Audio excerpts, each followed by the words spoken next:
हरे कृष्णा, दंड प्रणाम आप सभी को। तो आज एक हम बहुत सुंदर विषय लेकर आए हैं, भव बंधन से मुक्ति। तो बारंबार श्रीमद् भगवद गीता भागवतम में बताया गया है कि कैसे हमें इस भवबंधन से मुक्ति मिल सकती है।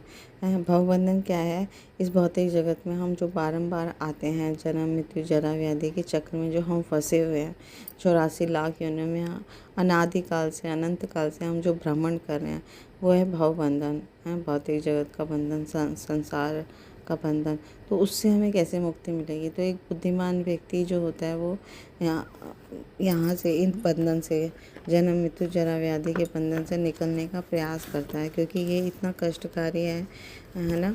शास्त्रों में वर्णन आया है कि ये बहुत ही कष्टकारी है भवबंधन। तो आध्यात्मिक दृष्टि से उन्नत महापुरुषों की जब हम सेवा करते हैं, उसी से मनुष्य भवबंधन से मुक्त हो सकता है। तो आध्यात्मिक दृष्टि से उन्नत महापुरुष का क्या स्वभाव है? वो हमेशा समभाव होते हैं। समभाव यानी वो एक जीवात्मा और दूसरे में कोई अंतर नहीं देखते कि ये अच्छा है, ये छोटा है, ये बड़ा है, ये गरीब है या अमीर है, कुछ भी। वो समभाव होते हैं। सभी को वो भगवान श्री कृष्ण का प्रेम देने के लिए तत्पर रहते हैं। वे अत्यंत शांत होते हैं और भक्ति में पूर्णतः लीन होते हैं। स्वयं तो भक्त होते हैं और वो चाहते हैं कि कैसे वो दूसरों का भी कल्याण करें, सभी भक्त जीवों को भी कृष्ण प्रेम उनके हृदय में जागृत करें।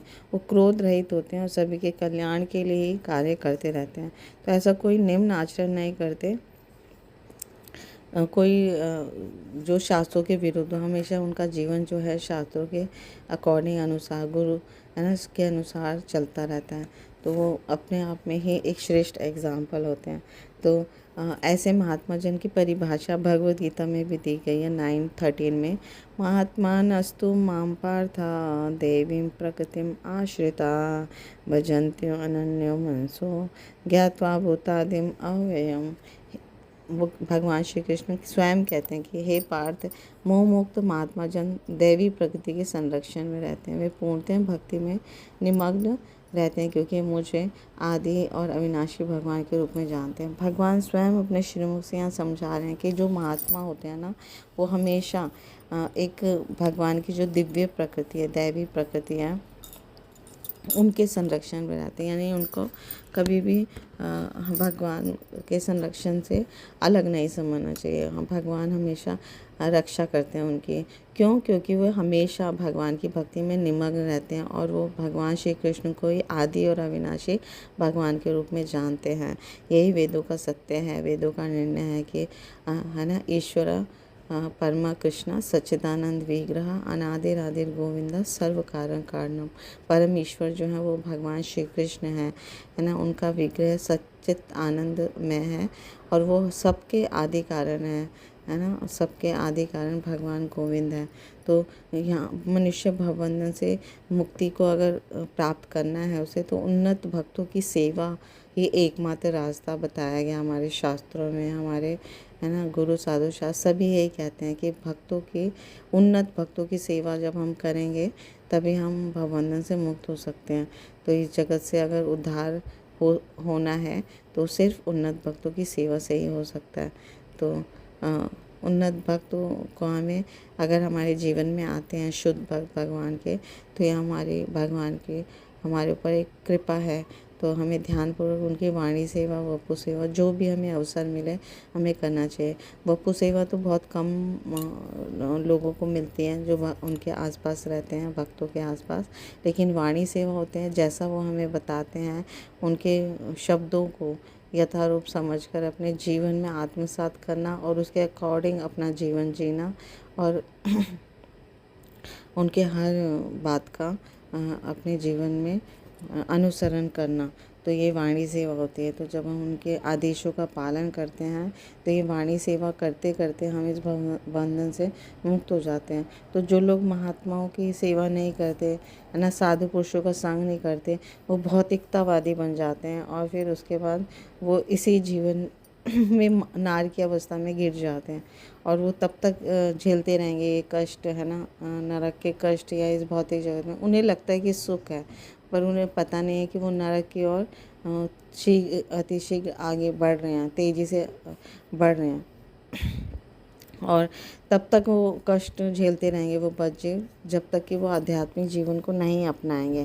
तो हमारा अगर मनुष्य जीवन मिला है, एक विकसित बुद्धि मिली हुई है, तो हमें इस आध्यात्मिक जीवन को तुरंत अपना लेना चाहिए, है ना। शास्त्रों के अकॉर्डिंग अपना जीवन चलाना चाहिए, क्योंकि जो शास्त्र हैं वो सिर्फ मनुष्य के लिए लिखे गए हैं, है ना, तो जिसको हम पढ़ सकते हैं, समझ सकते हैं, और वो भी स्वयं नहीं हो पाता। एक गुरु का होना हमारे जीवन में, साधु का होना बहुत आवश्यकता है।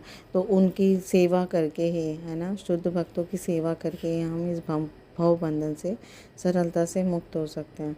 तो क्योंकि भगवान के भक्त जो होते हैं वो कभी भी दुर्भावना नहीं रखते, वो सबका कल्याण चाहते हैं और चाहते हैं कि सब कैसे भगवान श्री कृष्ण की भक्ति में लगे, सबको भगवान की भक्ति में लगाना चाहते हैं। क्यों? क्योंकि वो भगवान श्री कृष्ण ही हर जीव के परम चरम लक्ष्य हैं। तो ऐसे भक्तों का गुण होता है कि वो शांत होते हैं और कभी भी क्रोधित नहीं होते, सबके प्रति समभाव रखते हैं, और वो हर कार्य जो है जीवों के कल्याण के लिए ही करते हैं। तो ऐसे महात्माओं की शरण लिए बिना, इनकी कृपा के बिना कोई भी जीव जो है अपने जीवन का परम लक्ष्य को नहीं जान पाता। तो इसलिए हमें भी महात्माओं की सेवा करनी चाहिए। तो श्री प्रभुपाद जी भी बताते हैं कई बार कि भौतिकतावादी व्यक्ति कभी कभी सोचता है, जो इस संसार में पड़े हुए हैं लोग, बच्चे, वो सोचते हैं कि पुण्य कर्म कर लेंगे हम, या घर पर ही रहकर परम सत्य को हम समझ सकते हैं। तो ये सत्य नहीं है। कोई भी परम सत्य को जान नहीं सकता जब तक कि वो शुद्ध भक्तों की सेवा नहीं करता। तो जब हम भगवान के शुद्ध भक्तों का सेवा करेंगे, तभी हम परम सत्य या वेदों के जो सार को समझ पाएंगे। तो क्योंकि ऐसा बताते हैं हमारे शास्त्र कि कभी भी इतना कठोर से कठोर हम तपस्या कर ले, ब्रह्मचर्य का पालन कर ले, विधि विधानों का अनुपालन कर लें, या संन्यास ग्रहण करें, या शीत ऋतु में जल के अंदर घुसकर घोर तपस्या करें, या गर्मी में अग्नि से घिरकर या झुलसती धूप में खड़े रहकर, ऐसी कठिन तपस्या से परम सत्य की प्राप्ति नहीं हो सकती। लेकिन जब हम साधु संग करेंगे, है ना, महात्मा को के श्रीमुख से सुनेंगे, उनका सेवा करेंगे, तभी उनके महान भक्तों के अनुग्रह से ही हम अपने जीवन का परम लक्ष्य समझ पाएंगे। और परम लक्ष्य है भगवान श्री कृष्ण से प्रेम।